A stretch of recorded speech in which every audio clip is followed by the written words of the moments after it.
উপস্থিত সকলো সাংবাদিক বন্ধুলৈ পোনপ্ৰথমে অসমীয়া যুৱ মঞ্চ তিনিচুকীয়া জিলা সমিতিৰ তৰফৰ পৰা বৈপ্লৱিক অভিনন্দন জ্ঞাপন কৰিছোঁ। আজি আমি অসমীয়া যুৱ মঞ্চই আজি মূলতঃ দুটা বিষয় লৈ আমি সংবাদমেল আয়োজন কৰিছোঁ। বিষয় দুটা হৈছে নিষিদ্ধ ড্ৰাগছ আৰু অবৈধ চোৰাং কাঠৰ বেহা। আমি অসমীয়া যুৱ মঞ্চ তিনিচুকীয়া জিলা সমিতিয়ে লক্ষ্য কৰিছোঁ যে জিলাখনৰ বিভিন্ন প্ৰান্তত আজিও অব্যাহত আছে নিষিদ্ধ ড্ৰাগছৰ দমমীয়া বেহা। নিষিদ্ধ ড্ৰাগছৰ এই অবৈধ বেহা বন্ধৰ বাবে আৰক্ষীয়ে যিদৰে ব্যৱস্থা গ্ৰহণ কৰিব লাগিছিল তেনেদৰে ব্যৱস্থা গ্ৰহণ কৰা আমি অসমীয়া যুৱ মঞ্চই দেখা পোৱা নাই। ড্ৰাগছৰ অবৈধ বেহা বন্ধৰ দাবীত জিলাখনৰ বিভিন্ন প্ৰান্তত আমি অসমীয়া যুৱ মঞ্চৰ পূৰ্বতে আমি প্ৰতিবাদী কাৰ্যসূচী ৰূপায়ণ কৰি আহিছোঁ আৰু আমি গণতান্ত্ৰিকভাৱে প্ৰতিবাদ কাৰ্যসূচী হাতত লৈ আহিছোঁ। যদিও নিষিদ্ধ ড্ৰাগছৰ ওপৰত নিষিদ্ধ ড্ৰাগছৰ নিয়ন্ত্ৰণত ব্যৰ্থ হৈছে তিনিচুকীয়া জিলা আৰক্ষী প্ৰশাসন। আপোনালোকে জানে যে এই নিষিদ্ধ ড্ৰাগছৰ একাংশ ব্যৱসায়ী ৰমহমীয়াই বেহা চলাই আহিছে আৰু যাৰ বাবে আচলতে নৱপ্ৰজন্ম ধ্বংস কৰালৈ লৈ যোৱা নিষিদ্ধ ড্ৰাগছ অবৈধ বেহাৰ লগত যিসকল জড়িত ব্যৱসায়ী আছে এই ব্যৱসায়ীসকলক কঠোৰতম ব্যৱস্থা গ্ৰহণ কৰিবলৈ আমি অসমীয়া যুৱ মঞ্চই আমি পূৰ্বৰ পৰা আমি দাবী জনাই আহিছোঁ আৰু বৰ্তমানো আমি পুনৰবাৰ তিনিচুকীয়া জিলা প্ৰশাসনক আমি দাবী জনালোঁ। আনহাতে আপোনালোকক আমি অৱগত কৰিব বিচাৰিছোঁ যে অবৈধ চোৰাং কাঠৰ বেহা আৰু এই অবৈধ চোৰাং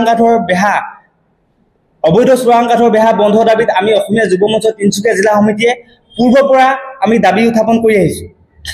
আৰু বিশেষকৈ ক'ব লাগিব যে অসম অৰুণাচল সীমান্ত দুখনকৈ গেট শদিয়া আৰু দিয়া গেট এই দুখন গেটো আচলতে অৰুণাচল প্ৰদেশৰ পৰা অহা একাংশ চোৰাং কাঠ ব্যৱসায়ীয়ে এই গাড়ীসমূহ আচলতে এই পাৰ কৰি আহে। এই আমি পূৰ্বৰ পৰা আমি দাবী উত্থাপন কৰি আহিছোঁ আৰু এই দাবী আমাৰ প্ৰমাণ হৈ আহিছে। আপোনালোকক ক'বলৈ বিচাৰিছোঁ যে কিছুদিনৰ আগতে শদিয়াত বন বিভাগে কাঠভৰ্তি তাক জব্দ কৰা এটা জ্বলন্ত প্ৰমাণ। বিশেষভাৱে ক'ব লাগিব যে অৰুণাচল প্ৰদেশৰ পৰা অহা যে দিৰা গেট আচলতে সৰুৰ পৰা ডাঙৰ গাড়ী, পুনৰবাৰ ক'ব বিচাৰিছোঁ সৰুৰ পৰা ডাঙৰ গাড়ী একাংশ চোৰাং কাঠ ব্যৱসায়ীয়ে এই চোৰাং কাঠৰ ব্যৱসায়খিনি চলি আহিছে।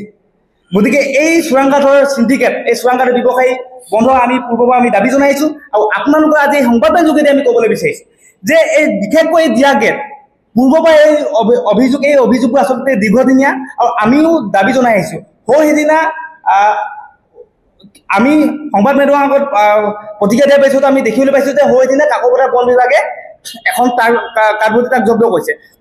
আচলতে কথাটো হ'ল যে সৰুৰ পৰা ডাঙৰ গাড়ীসমূহ পাৰ হৈ আহে অৰুণাচল প্ৰদেশৰ পৰা দীঘল অহাৰ লগে লগে যেতিয়া গাড়ী অসমত প্ৰৱেশ কৰাৰ পিছত আমাৰ অসমৰ এটা বন বিভাগ আছে, এটা ব্যাগুম বন বিভাগ থকাৰ পাছত কেনেদৰে এই গাড়ীসমূহ যে পাৰ হ'বলৈ পায় সেয়া কিন্তু ডাঙৰ ৰহস্য, ডাঙৰ প্ৰশ্ন বুলি ক'ব লাগিব।